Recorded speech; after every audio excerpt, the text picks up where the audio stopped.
Okay. We're just getting there. I think we should be. Oh, no. Wait a second. Where are we now? Am I live? Let me check.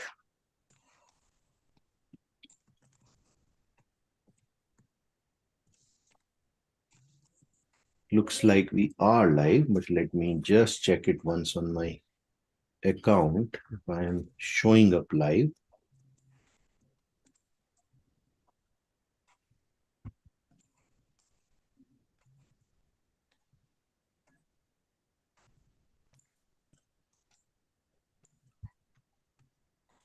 Give me a second, beta, okay? Give me a second. I'm still trying to figure out. Yeah, it is being live streamed. You can check, you can find it? Okay, beta. Chalo. If it's live, already being live Live streamed. next to YouTube. Huh, beta? It says live next to YouTube. Yeah, it does. But do you see it actually playing out on YouTube is what I was wanting to check. Oh, okay. Okay, because sometime what happens, it just goes in as a private. So I just want to check that. Yeah, it is. Yes. It is? Yeah, if you click YouTube and then you can actually see it. If you click YouTube and then say host on YouTube. Okay, where did you Top, check? top left, and then you Hmm. click YouTube. It says host on YouTube. It comes up. Okay. But I don't see it. So let me share my screen. Okay.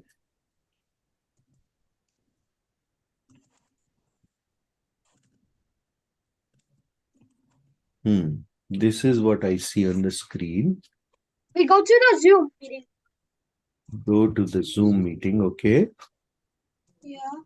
Mm-hmm. I'm not sure if the host has it, but it's on my screen. So let's see. Okay. Are you on the Zoom? I am on the Zoom now. I'm I mean, it presenting. doesn't show on your share screen, but just now go to the top left corner. Top left. Okay.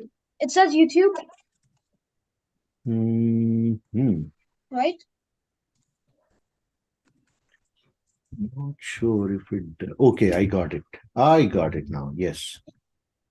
Oh, thank you, Vita. I learned something new from you today.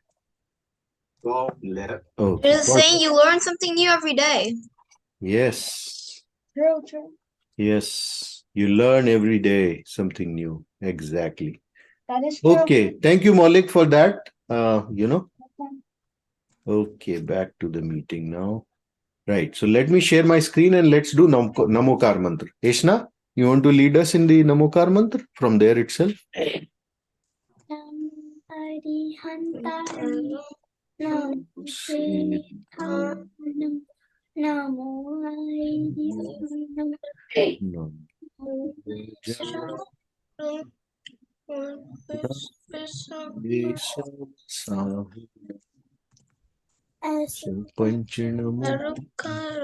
Sarvapavanashinu Mangalam cha Sarvesim Padamam Havai Mangalam.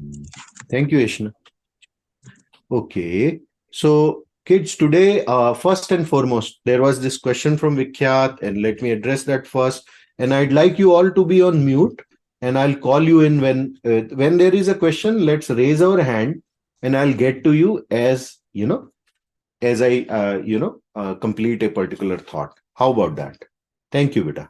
Okay, so Jai Jinendra to all kids. Today, I'm so sorry we couldn't meet last time. I had a last minute appointment, a engagement, and I had to take care of it. It was a good activity. I didn't wanted to miss it.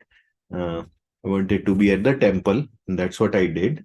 And that's why I couldn't take the session, the revision session. I hope you were able to use that time. Fine. Now let me get to the question. Why? Why? I don't know. So Samyak, Ishan, and yes, Samyak and Ishan. Who else we have? Yes, Samyak and Ishan. One request to you. You would have seen a link on Pramanik Pathshala group. to basically log into a different Google Classroom. And the reason for that is, but I've been giving this feedback to the to the Pramanik committee, the kids that are in level 1 who are joining with me are really intelligent, and they are teenagers. So some of the content that we have in the Pathshala classes, it's less for them. It's not that challenging. I mean, those stories are yet thought provoking, but we need more content, right? So just to for the logistics of it, they decided to create two different level 1 groups, one which is for level like uh, kids who are less than 12, and then another group for kids who are 12 plus, like you guys. So all in all, it would be still be same content, just more content, right? So instead of like you one video, you may have two videos. Some of these videos would be for more advanced kids like your age. Make sense? So that's why this other Google Classroom group, I would request you all to join that. Okay, Maulik, you have a question? I just saying in the new one you're listed as a student, not a teacher. Oh, I'm always a student. Okay. I'm always a student. I'm always a student. है ना? So that's good. Okay. So that said, right? So today, what we are going to cover is a very interesting and a thought-provoking story. It's not a story, it's a video. It's not a video made by Pramanik, but it's a video that's made by I think another group or somebody, right, who are into botanical research. And they created a story on how figs are basically the connection of fig as a fruit with other animals. है ना? So before we go there, one thing we should all be familiar with, and you guys are, that violence is a paap, correct? You know that we have five. We learned this, right? We have 5 type of paps. And Maulik, if you could come a bit forward because I cannot see you. Yes, a bit forward. Thank you, Beta. So there are 5 paps, right? The 5 paps are hinsa, which is violence, correct? Jhoot, which is lying. Chori, uh, which is your stealing, right? Then there is kushil, which is not being basically non-chastity. And then the fifth one is sorry, parigraha, which is possessions, right? Too many possessions. So these are the 5 paps. Out of them, the first one, or the most heinous of paps or sins, is violence, right? Now, when we talk about violence, there are different categories of violence, right? So there are 4 categories of violence. There is something called as Arambhi Hinsa, which is Hinsa by virtue of your common acts, like day-to-day acts, like walking, cooking, eating food, running a fan, and those kind of hinsas, right? You know that, right? Whenever we do these things, there is some degree of violence that it involves. Like when you walk, sometimes inadvertently you step on minute creatures like ants and whatnot, and then they die, right? When you speak, even there is some degree of violence, right? Because hota kya hai ki when you speak, your movement of your breath causes it hurts or it kills microorganisms, right? So those kind of acts are what there is a violence involved. There is a violence more of the immobile animals, like the animals which cannot move that much, and that kind of violence is what we consider as Arambhi violence. What is it called? Arambhi violence. है ना? The introductory violence, or the violence by virtue of our common day-to-day operations. Like when we are cooking food, we are burning fire. Now, when we burn fire, obviously some insects get burned. Some gets attracted to it and they burn themselves, and others are who get just being there and they get burned as well, right? So and so forth. So that's first violence, Arambhi Hinsa. The second violence is what is called as Udyogi Hinsa or industrial Hinsa. Hinsa by virtue of your making a livelihood. है ना? Like if somebody is involved in a trade which is agriculture, obviously you are tilling the soil, right? When you till the soil, then what do you kill? You end up killing. There are earthworms in the soil, right? And when that plow moves, it kind of inadvertently kills those earthworms and many other bugs and animals that we don't even see or notice. है ना? But agriculture is important. Reason is that's how you produce food, which is what keeps your body going, right? So there are people involved in agriculture and they have to do it for a livelihood. Similarly, there are people who are in trade of who may be working in an office or a factory, right? Now I'm not here talking about factories that are involved in directly killing animals, like meat producing factories and those. I'm talking about normal factories like mines, like factories where let's say metal is made, है ना? Now when you make metal, there are big furnaces. Those furnaces, obviously there is fire burning in those and so forth, and that causes violence also.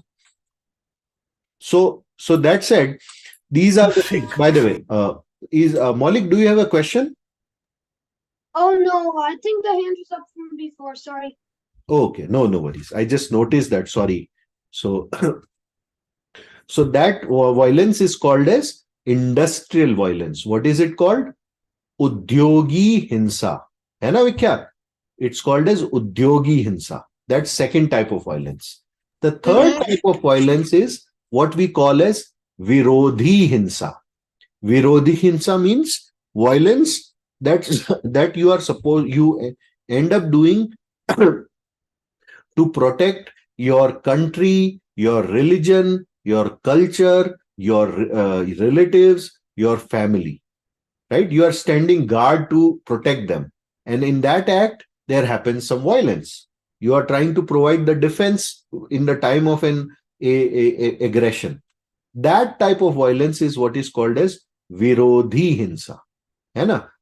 Last one, which is the most heinous of the violences, and that is called as Sankalpi Hinsa. What is it called? Sankalpi Hinsa. Now, Sankalpi Hinsa क्या होती है? संकल्प हिंसा mean संकल्प का मतलब होता है you take a vow for it. You think about it, you plan for it, and then you execute the plan.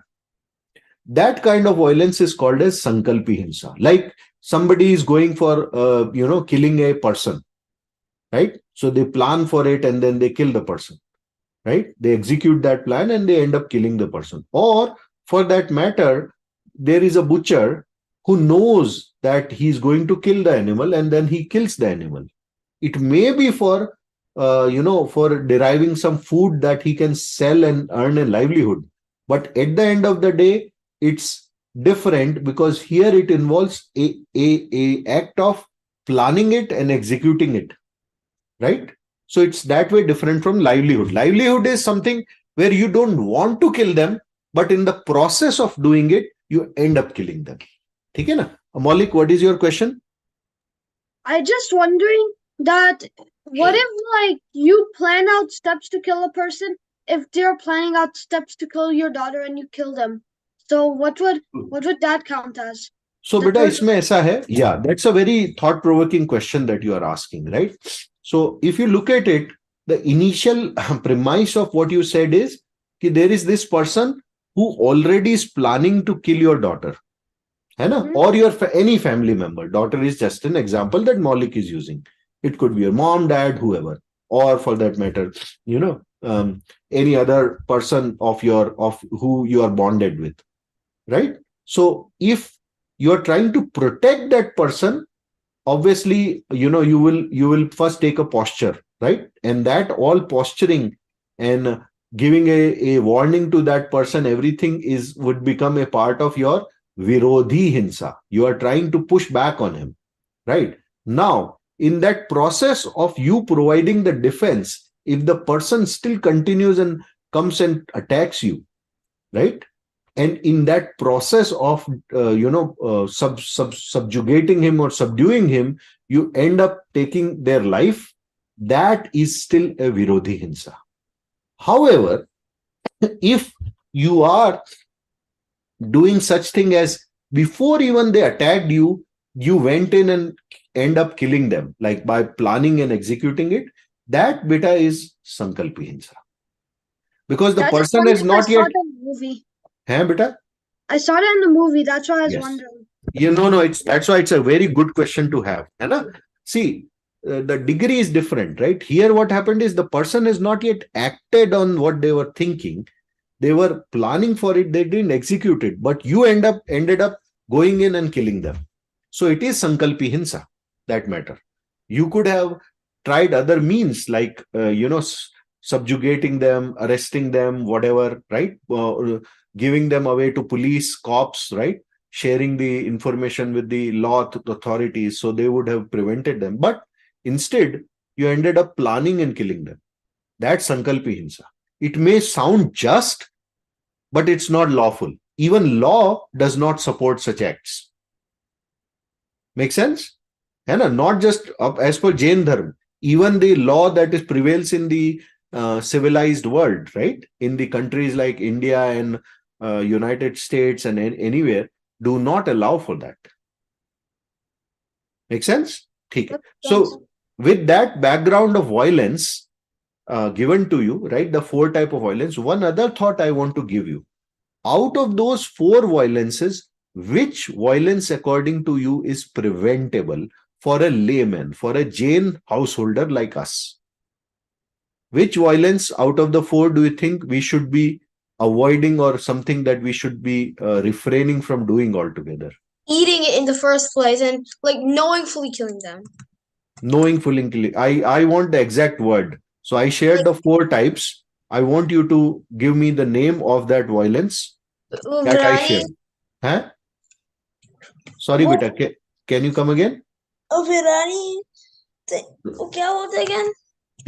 Virani. Okay. No. Okay, Malik, go ahead. Sankalpi. Huh? The one where you willingly kill them, right? Sankalpi. Sankalpi. Which is the hinsa? The 4th one, the most heinous one. Sankalpi hinsa. है ना? That is the one we should be that's preventable for all the laymen, all the Jain householders, and they should consciously try to avoid sankalpi hinsa. ठीक है? Vikyat, got it? Yeah, got it. But what if like there's no way to prevent some of it? Like like every day we do stuff and there is always a way to prevent sankalpi hinsa. There is always. Right? It's all about choices you make and what you are considering is more important to you. है ना? So, there are excuses and excuses, but when it comes to Jain householder, now if you are not a Jain householder, it's a different story, right? We proudly call ourselves Jain laymen. We are born in a Jain family, and that's why it's very important for us. It's part of our code, right? You live in United States. What if you'd say, hey, you know what? I want to follow the laws of Mexico, or let's not even say Mexico, some other weird country, where there is lawlessness. Would you be able to live in United States by following those laws or those rules? no. No, right? That's the law of the land. You have to respect that law of the land. Yeah, that can get you arrested if you don't. Exactly. So if you are a Jain person, it's the law. It's the if calling yourself Jain is not just about your rights, it's also about your duties. And not on being a non-violent person is your duty as a Jain layman. Think of it that way also. Hai? Malik, you have something? Oh yeah, you said that like joining the army and fighting for your nation was the 3rd type of violence. But in Virodhi almost hinsa. every country, even in crises, you get to choose if you want to stay in the army. And you know that you'll probably like kill a few people in the army. So that's still a type of like the 4th one, Sankalpi, not the 3rd one. देखो बेटा, when you are doing yes and yes, I would say, है ना? देखो क्या होता है, you are in army, right? At times of need, you have to get in there and protect your nation. protect your people, your culture and things because of some aggression. In those times, if it call of duty happens, you should make yourself available to, protect your nation and its way of life. Of But it's obvious. still Virani. Hai beta? But it's still like Virani. Virodhi. Virodhi. Virodi. Yes. Virodhi. Let me write them down for you. That way, they don't sound. And the rule of the engagement is, when I give you these Hindi names, try to pronounce them yourself so that they don't sound foreign to you. Hai na? That's why I'm not giving you the actual English names. I'm giving you explanation in English, but my words would still be in Hindi. That way you know it. Hai na? Okay. Otherwise, you may know the concept, but you will always feel less confident because you don't know the word. Make sense? Yeah. So, Sankalpi Hinsa. Let me Arambhi Hinsa. I'm just typing it down. Okay, beta? 3 Udyogi Hinsa. And fourth one is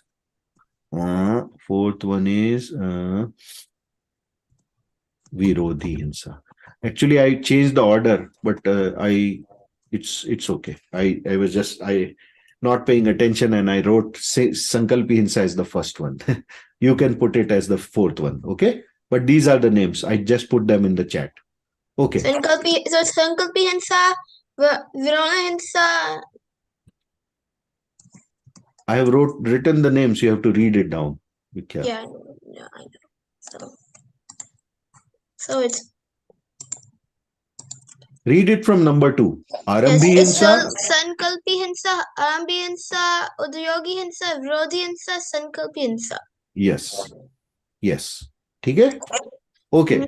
Okay. That said, so that is the basic fundamental of Hinsa, of violence. And then now Maulik, right? We talked about Virodhi Hinsa also, right? So if call of duty happens, if let's say somebody attacks your temple and you have to stand guard, that's Virodhi Hinsa.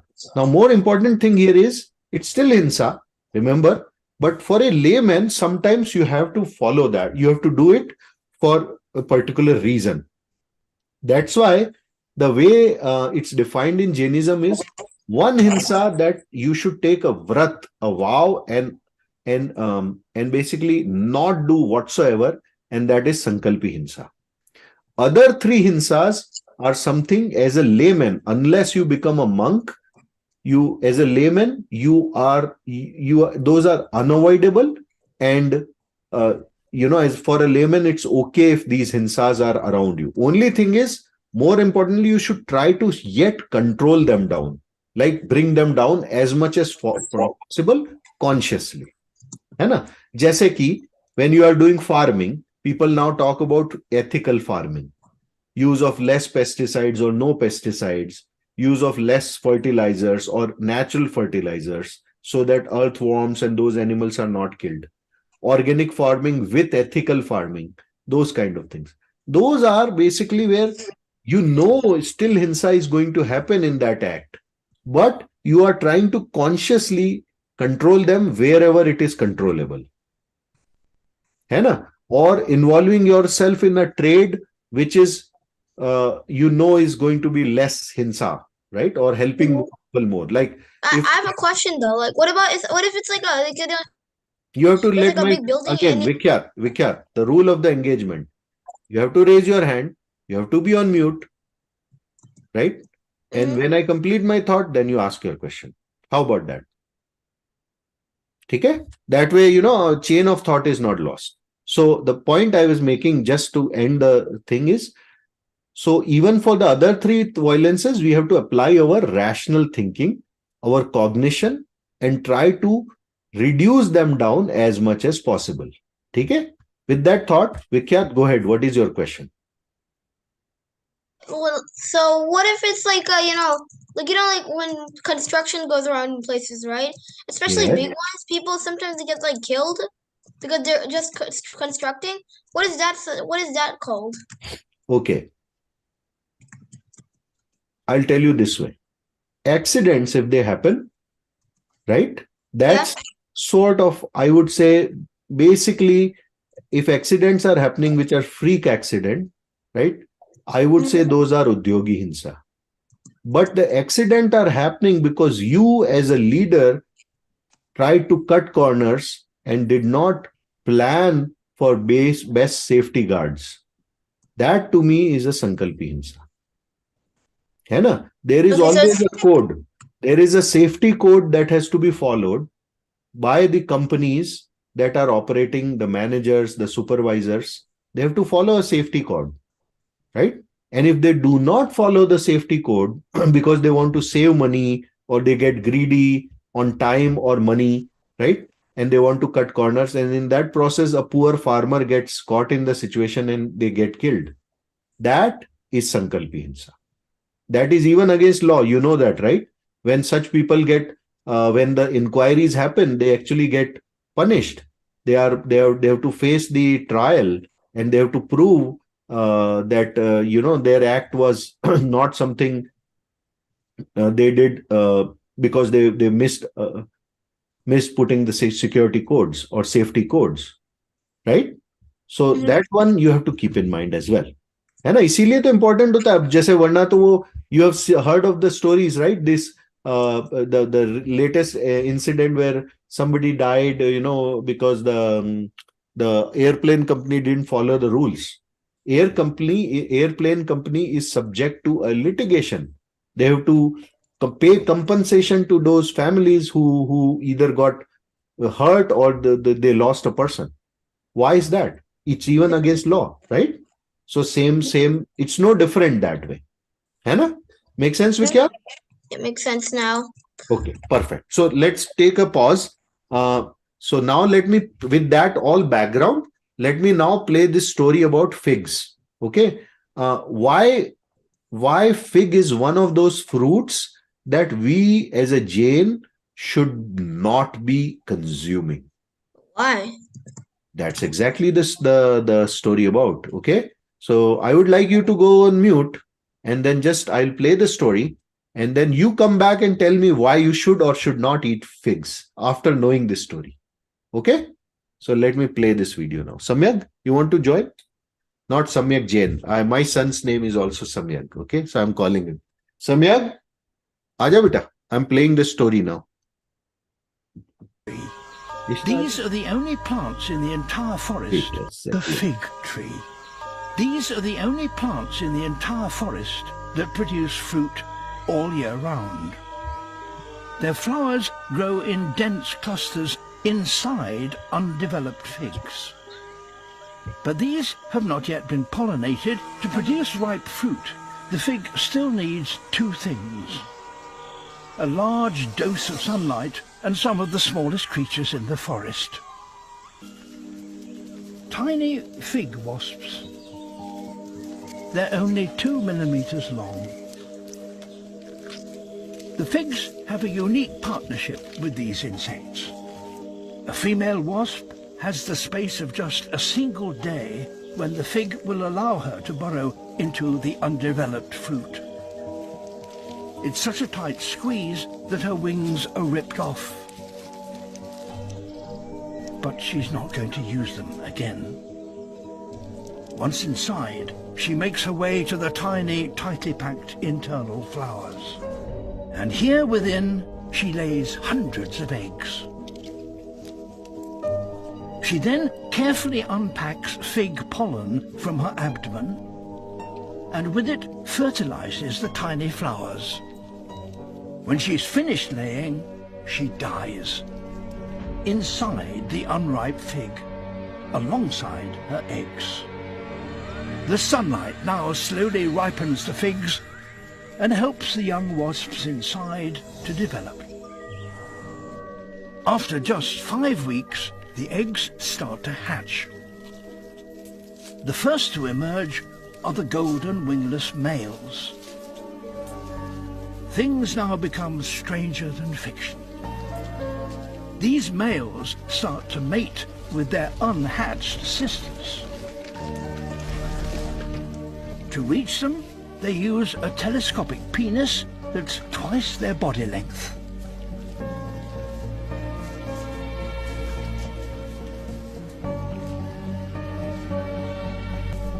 while their now pregnant sisters are beginning to hatch. The males themselves burrow their way to the outside world.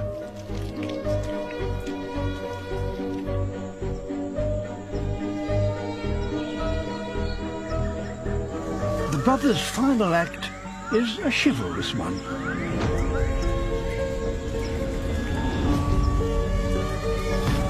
They sacrifice themselves to marauding ants.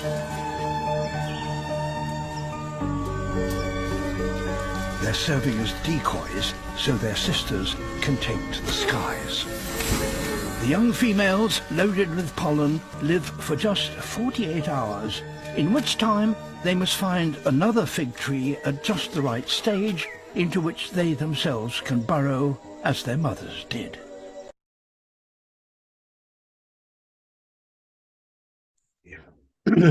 Oh, now I see why. Okay, good. So, Vikyat, let me go around the room. I'd like to know from other folks as well what they think. Okay. So, Samyak, what do you think? What's your thought? That we shouldn't eat figs because there's so much death in the process. Yes, there's so much of death, and while the fruit is plucked, even then there are these things still there inside, right? So when you end up plucking the fruit, cutting it, and in that process, they end up killing also, right? Okay. Now let me go to some person Samyak on the Zoom. Samyak, how about that? What do you think? Beta, you are speaking on mute. You are still on mute. I don't know. I cannot hear you.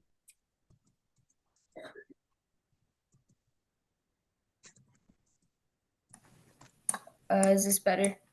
Yes, I can totally hear you now. Okay. So basically, there's a lot of violence. Even when the insect enters the fruit, it gets its wings ripped off, which is also violence. Yes. Okay. Okay. Okay. All in all, like the way you guys describe everything, it's gross, isn't it? Right? So that's there. It's a very gross act. How about you, Ishan? What do you think? So it's like a whole cycle of like when the figs are ripening, like the wasps like get inside them, like just like it's like a whole cycle of death, like Samyak also said. Exactly. Death It's of, a like, cycle of death. And basically, this is not what happens with most of the plants that we eat. Like corn, that's not the case, right? For something like a apple, that's not the case. For something like orange, that's not the case. It's only the fig variety of fruits where this kind of violence happens. है ना? So let me get to Maulik. What do you think, Maulik? I just found this out that you can identify if it's a fig fruit if there's a large cavity on the bottom of the fruit. A large what? That's a good A thought. large cavity, like a really large cavity on the bottom of the fruit. Yes. And that's what, that's such a good thing. I'm glad that you know about it and you can distinguish between a fig and not. I was actually planning to take you guys to the Wikipedia page for that, because fig is not just one fruit or one plant, right? It's a variety, as you said rightly, Maulik, hai na? And we should be avoiding those ficus plants, the genus ficus plants, eating them, the fruits of the ficus as much as possible, always as possible. Hai na? So, go through this Wikipedia page, you will find out like what are the different type of fig varieties that, we can basically totally avoid eating. So Wait, not all figs do this? Wait, yes, not. so that's like their species. That's the process followed by, to best of my knowledge, yes. I could be wrong. I can be proven wrong because I'm not a botanist. But yes, that's what I think is the case. Okay, give me a second. I was just trying to pull in something. Okay, Maulik, you still have a thought you want to share? Oh yeah, sorry, I keep forgetting to. No worries. That's okay. I just want to get to you. Yeah, Right. So Vikyat, you got the point as well, of course, right? Yeah, I got the point now. Right. So now there is in Jainism, there are these 5 type of plants or 5 type of fruits that one should not consume. Okay. Now, where do you see fig? Have you heard of the word anjeer? Anjeer, like, in India you will find ice creams made of anjeer, like anjeer ki ice cream, anjeer ki barfi. That's very popular these days in India. It's Anjeer, Anjeer. anjeer is nothing but fig. It's just a Hindi name of fig. Okay, so let me write it down. So whenever you somebody serves you that, you can apply your discretion what to do with it. Okay, give me a second. Where is my chat? Here it is. Let me write it down in the.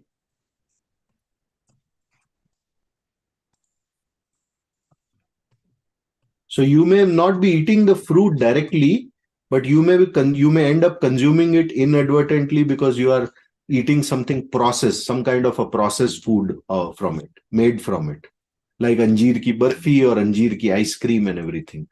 है ना? So you should be mindful of that. Mindfulness is very important. है ना? That's why, like my kids, they always follow this discipline. Before they consume any packaged food, they go through the ingredients. Always. Even when it is served in the temple, like we have the temple lunch after the Pathshala, and sometimes people bring these cookies and whatnot. And my kids always come, first they ask the server if those cookies are like something worth consuming. Do they consume, are they vegan? Do they have eggs? Vegan? There are vegan cookies, of course. Yeah, but we're vegetarian, not vegan, are we? So that's a way for avoiding anything which is made up of animal products, because some people consider eggs as vegetarian. But that doesn't make milk and cheese is vegetarian.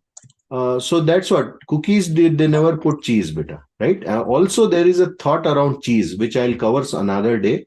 It's again, there is the general principle of bhaksha bhaksh, what is edible and what is not edible. When it comes to cheese, you have to apply discretion there also. There is something called as rennet. Okay, let me write it down for you. Why don't you read about this yourself? And in particular, vegetarian rennet. Okay, so this is one. The cheese cannot be produced without this enzyme called rennet, and the source of rennet is very important to be understood.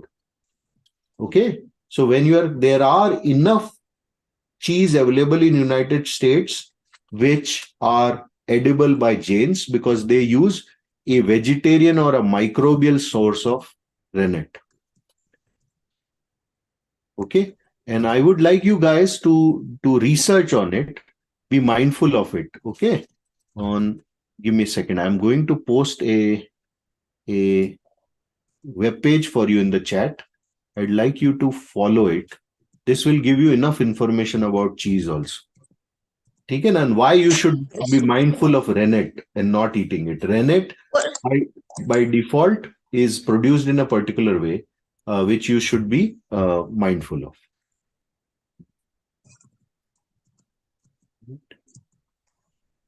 Animal derived rennet, just read about that. So whenever you are consuming rennet, you should be mindful of that.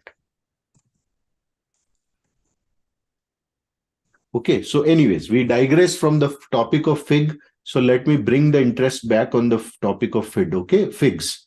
So that's important for you to understand why fig is something you should not be eating. There is a term used in Jain literature, agam, and this is something Mahavir Bhagwan told us long back, right? What we should not be eating when it comes to this kind of food, because by the method of observation, Jains were knowing that the fig variety of fruits use a very violent practice to grow, to basically make the fruit, and that's why we should be avoiding the fig variety of fruits. In Jain context, it's called as Udambar Phal. What is it called? Udambar Phal. है ना? And there are 5 type of Udambar Phals which should not be eaten, right? And frankly, that includes, you would have heard, right? Several of Jain people don't eat eggplants, right? So eggplants are considered as one of the Udambar Phals, and they are not consumed because on 2 counts. One is they support more life. They support motile animals live inside the eggplant, and also they are bahubiji. That is, they have multiple seeds, like thousands of seeds in them. So basically, it's generally speaking, a eggplant or a potato or a onion, they support multiple lives, and in particular the lives of the, you remember we covered the topic of Tras and Sthawar Jeeves. So they are one that support lot of Tras Jeeves. Tras means the mobile Jeeves, the one who can move. And for a layman Jain, we should be avoiding the killing of a Tras Jeev as much as possible, and at least not by doing Sankalpi Hinsa. If we are aware of it, we should avoid killing of a Tras Jeev as much as possible. We should apply our discretion. We should be mindful around it. Okay? So with that said, let me switch over to the second topic of the day. Before I do that, is there any question on this topic? Okay, perfect. So let me now get to the second part of the thing, which is our second topic. It's a very different topic. Okay.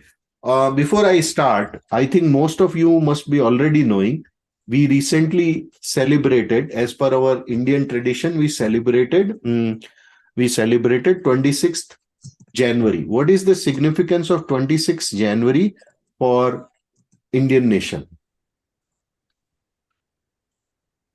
Who is going to tell me? Okay, Ishan, go ahead, beta. Republic Day. Republic Day. Good job. Great answer. Do you know what is the significance of Republic Day? What happened that day? When India got independence? No, that is 15th August, 1947. So that's when India's republic formed? That's when India's republic formed. Exactly. In other words, great answer, Vikhyat. In other words, that's the day when India adopted their constitution, the Republic Constitution. Right? So India was, you know this, right? India was a British colony. It was it was basically a slave country for British people until 1947. Slavery was like, once India got its like freedom, slavery was outruled long back then. So Vikhyat, again, I have to apply this to you. You have to not cut me off. Okay. You have to be on mute. You have to raise your hand to make your point. All other kids are following that rule, right? So if we are a constitutional body, then same rule apply to everyone, right? Isn't it? Same rules for Samyak, Ishan, Maulik, and Vikhyat. No different treatment. Hai? So I will give you a chance to speak up. But when I say slave, what it means? We didn't have equal rights. It was not a relationship of the equal. It was not like we were choosing members to the British Parliament. Right? We were treated like a colony, and we were treated like where all the systems of power and administration were biased and for the British people. They were coming in and ruling us. There were situations where British people were taking, forcing Indian people, especially of poor types, to work as indentured laborers. They were forcibly moved into other colonies where they were supposed to do manual work. That to me is slavery. It was just that British took the position that they had avoided slavery officially, but they were still doing it in the guards of imperialism. They forced Indians to fight on behalf of British people in the World War I and World War II, when in reality, at least in World War I, India had no role there. That to me is slavery. So slavery does not always mean that somebody is being sold off and bought. There are other manifestations of slavery which also are equally bad. If you are treating people as second-class citizens, right? If you are not giving them right to self-determination and self-government, that's slavery as well. Make sense? So one has to be mindful of those contexts to better understand this thought. Also, all the wealth that was being generated from India was being ported out to be used for the betterment of the British people. Only a very sizable portion of that money was being used for the upliftment of Indian people. So, people were forced, they were regulated not to produce finished clothes, finished products in India. Only thing they were allowed to do was produce cotton, produce the raw material, and that raw material was shifted over to the British factories, where the finished product was made, and the finished product was put back in the markets of India. So even Indians were not allowed to produce their own things, because that would have made them self-reliant, and that would have impacted the British economy, right? So there are various things that were happening which were not what you will call as things that you should allow for your citizens. Ishan, you have a question? Yeah, so I just wanted to add on the thing you said about Ha, beta, go ahead. So Indians the British told them that for the cotton indigo, so that Yes. they made indigo, but British promised them that the British would buy it off of the Indians, but they never did. So They the never Indians did. said, yeah. Very, very good story, Ishan. Thank you for reminding me of that. And there was a big movement around it, right? So like you would have read in American history about Boston Tea Party, right? Right? What was that about? The tea was being they were controlling the overpriced tea. Exactly. It was brought in, it was sold off by the British East India Company, and the American people were forced to buy that overpriced tea and use it. And that was an act that is what the British, were using as a method to control things around in American colonies. So American businessmen stood against it, and they threw all those containers of tea in the water in Boston. I have been there, Boston Harbor. I've seen that place. It's a monument. So same story, right? You have to see it in the context of that. So having said that, right, coming back to 26 January, the significance of 26 January, and in particular the date being 26 January 1950, right? So in 1947, India became free as a nation, but India said, okay, you know what, we are not just going to be free and not have laws and rules. We'll come up with our own constitution. We'll set up a constituent assembly made up of people from all the stratas of societies, representing all the religions, all the regions of the country, all the erstwhile kingdoms of the country. We'll get them together, and we'll give them a structure and the rules, and ask them to come up with the constitution for the country, right? So these people deliberated for about 3 years, and then sometime in 1949 they came up with a framework for that, a draft for that constitution, under the leadership of Dr. Bhimrao Ambedkar. Dr. B.R. Ambedkar is perhaps the most well-read person who was then there. Like, he had multiple PhDs with him, and he was an authority on law. So he was made the chairman of that Constituent Assembly, and under his guidance, Indian Constituent Assembly came up with the constitution. This constitution was adopted on 26 January 1950. And after that, India became a sovereign republic. Okay, so India took that preamble, that constitution. That is the significance of 26th January. Now, let me play this video. This is about a national anthem. So India has two songs that are considered of high reference. One is called as National Anthem, which is Jan Gan Man, and the other one is National Song, which is Vande Mataram.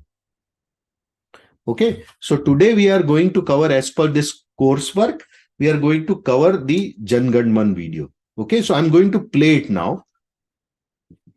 Let's see. Okay, wait. So before we do that, we have to show some respect to it, right? The way we show respect to our American, national anthem, right? So what is the way you pay respect to the American national anthem? What are you supposed to do? Vikyat, when the American national anthem we sing it. We sing it. Okay, of course. So Ishan, what Vikyat is right. We sing that. What do you do? We stand up.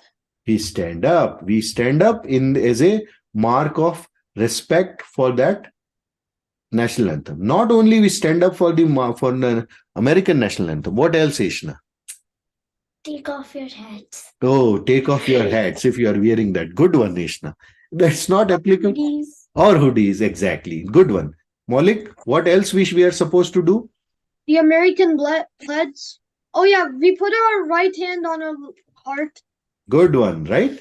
So like there are some protocols, rules that you are supposed to follow. Hai na? Now, when I say supposed to follow, some people still don't follow, which is a mark of disrespect, and other people look very down upon them, right? They don't feel very comfortable around such people. Not only that, when a national anthem of another nation is being played, you have to show similar respect, especially when games are happening, right? You would have seen people at the start of game, they play the national anthem of both the countries, and people have to show equal respect to both the national anthems that are being played. So with that said, that's like general rule of a civilized society. Same way, there are rules for national anthem of India also. What are the rules? Same type of rules. You should be generally respectful when national anthem is played. More importantly, you should be standing like the national anthem of United States. You should be standing in the position of attention, not like standing on one leg or just, standing like with your shoulder down and things. How is the position of attention, right? You stand like this. I'll show you. So you stand like this with your body, aligned properly, with your feet together, and you're in a V shape. Your toes are in a V shape, and then your hands should be next to your thighs like this. So like in America, you have this position, right? In India, the position that is recommended is the position of attention, which is the position that generally soldiers take when they are standing guard. You would have seen that, right? They would stand like guard like in the position of attention. So that's the one. So what we'll do today, just as a mark of respect and practice, when I'm going to play the Jan Gan Man, which is about 72 seconds, it's a song, it's not a long song. When it is being played, I would like all of you to stand up and be in this position. Can you please do that? Yes, thank you. Thank you, Vikyat. Very good. Very nice. So we are doing this, although today is not 26th January, but it's so close. You just so that you have great awareness of this, we are doing that. Okay. So I will now play it. Why don't you come here, Ishna? Stand here in front. Come forward. Thank you, Ishna. Very nice. Good job. So now let me play it. Jana Gana मन अधिनायक जय हे भारत भाग्य विधाता पंजाब सिंध गुजरात मराठा द्राविड उत्कल बंगा विंध्य हिमाचल यमुना गंगा उच्चल जलधि तरंगा तव शुभ नामे जागे तव शुभ आशीष मांगे गाहे तव जय गाथा जन गण मंगलदायक जय हे भारत भाग्य विधाता जय हे जय हे जय हे जय जय जय जय जय जय हे Thank you, beta. Thank you for doing that. So one more trivia fact that I'll share about Jan Gan Man, or the national anthem of India. Okay, what is that fact? The fact is, do you know who is the writer of who wrote Jan Gan Man? Eshna? I know he's a Bengali person. He is a Bengali person. Good. Okay. A Bengali person, a person who's, there is one more fact about him. He won the Nobel Prize for Literature, and he was a very famous poet. So now, Maulik, you are going to give me the name. No. Oh, you don't know the name? I thought your hand is raised. Who knows the name? Sorry. It keeps. Okay. Eshna, do you know? Yeah, he is a Bengali. Very true. And his name is Rabindranath Tagore. What's his name? Rabindranath Tagore. Rabindranath Tagore. And he was a very, very well-read poet of his time. He was he wrote very beautiful songs. And what is the most interesting fact about him?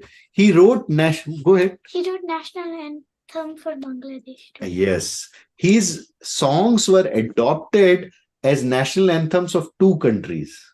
Isn't that interesting? Of India as well as Bangladesh.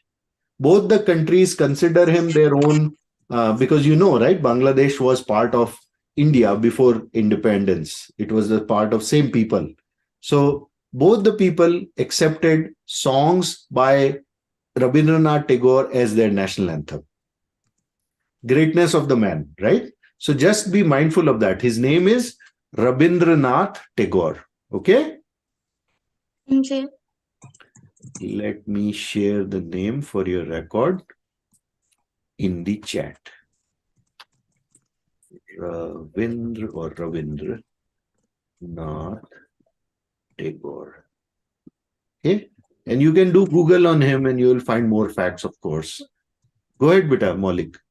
Google is saying that he wrote the Bengali national anthem in 1905 and Indian national anthem in 1915.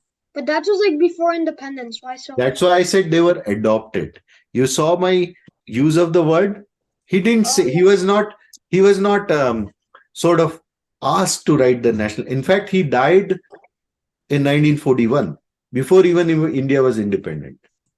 So he wrote the song in the, reverence of the country, and his song was so powerful that it got adopted. There is another very beautiful song written by Rabindranath Tagore. It got translated in English, and it's a very beautiful English poetry where heads are held high.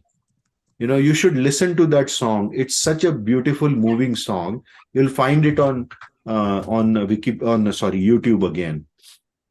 Right? It's a very beautiful song about what should be like idea of a just nation, basically, where people have equal rights and all that good stuff.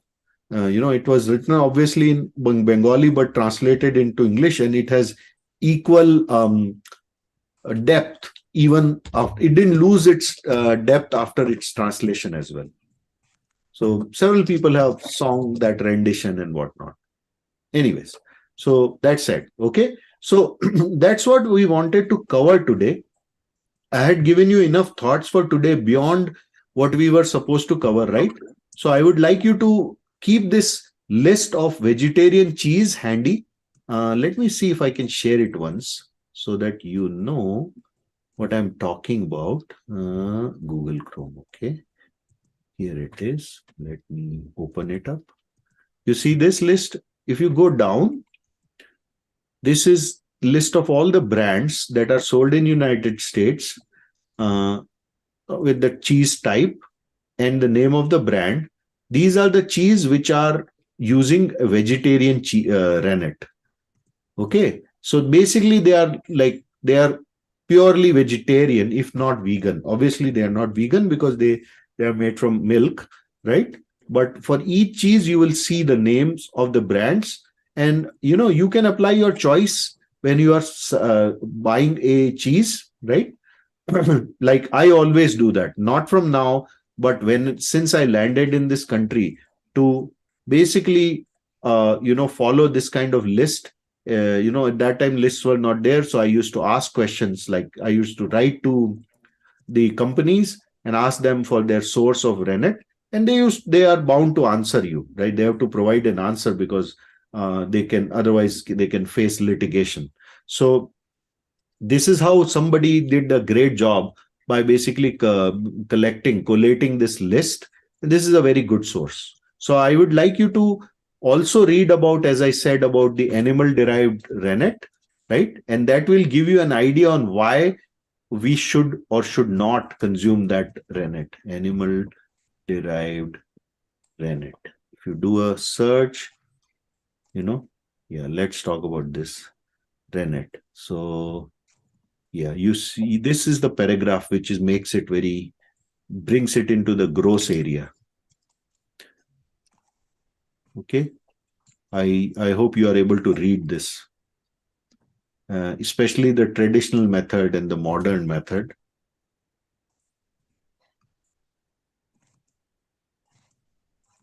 I'll give you a couple of minutes to read it. Make sense? What's written here? Right. So that's why you should be mindful of the source of rennet, because of the way it is extracted, the way it is produced.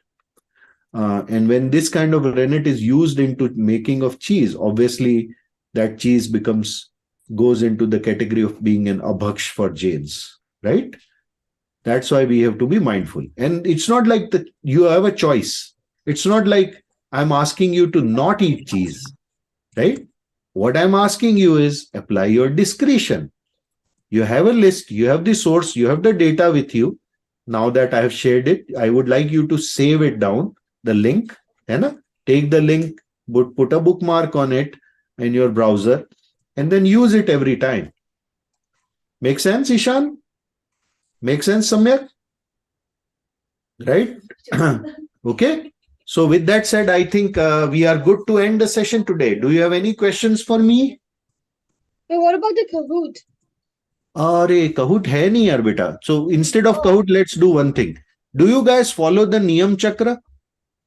Oh yeah, I saw it. We did it for a week. Okay. I would like you to do it. So how do you do it? Go there in the classroom, and let's see. And all you have to do is, basically this is about taking a vow. Vow means vrat. जैसे 5 पाप होते हैं ना, उन 5 पाप के against there are 5 vrats.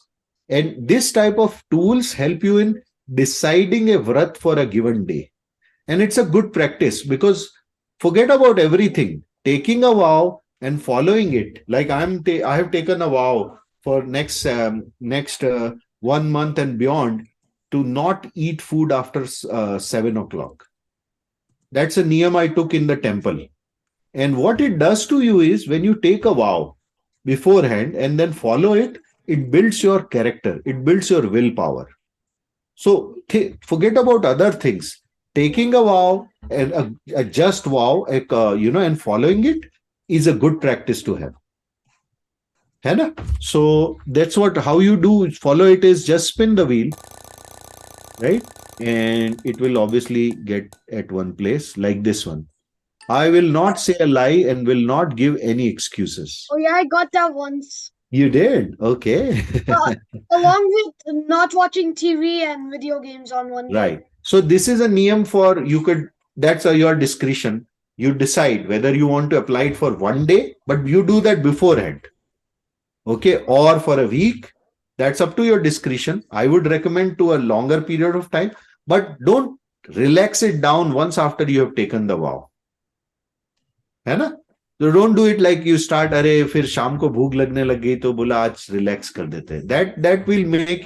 That will weaken your resolve and your character. Make sense? Make sense, Vikyat? Yeah. Okay. So I would strongly recommend that you start following this, because this is something that will help you in building your character. Like if you decide, you could take a niyam today.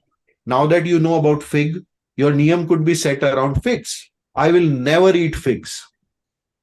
I will consciously try to avoid eating things which involve fig, right? I would inquire, and if I find out that it involves fig, I will not consume it.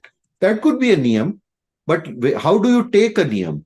To take a niyam, you either should go to temple and in front of Bhagwanji's idol take the niyam after reciting the Navkar mantra for 9 times, or you could do it in front of the Bhagwan's image that you may have at home. But when you're doing it, bring your thoughts together. Do a Navkar mantra, follow that practice, and then take the vow, because that adds a lot of power to it. And it will, if you do it mindfully, then it will stick. Make sense? Okay. Perfect, guys. Thank you for paying attention today. And Uttam Shama to you if I tried to interrupt you, Vikhyat. I did that a few times today to you. So I am personally very apologetic for that. But I had to do that to ensure that I am giving opportunity to everyone and preventing some disruption. So Uttam Shama for that. I'm very sorry for that. I would have inadvertently hurt your feelings. It's And okay. that's what we should do, right? So with that said, let's do the recitation of Namokar mantra. Namo Arihantanam, Namo Siddhanam, Namo Ayaryanam, Namo Uvajjayanam, Namo Loe Savvasahunam, Aso Panchanamo Katyaro, Savva Pava Pranashano, Mangalanam Cha Savvesim, Padamam Povai Bangalam. Thank you, beta. Thank you, everyone. And thank you, B, for being on time. Uttam Shama. Thank you, Jai Jinesh. Jai Jinesh, beta. Bye. Jai Jinesh. Jai Jinesh, beta.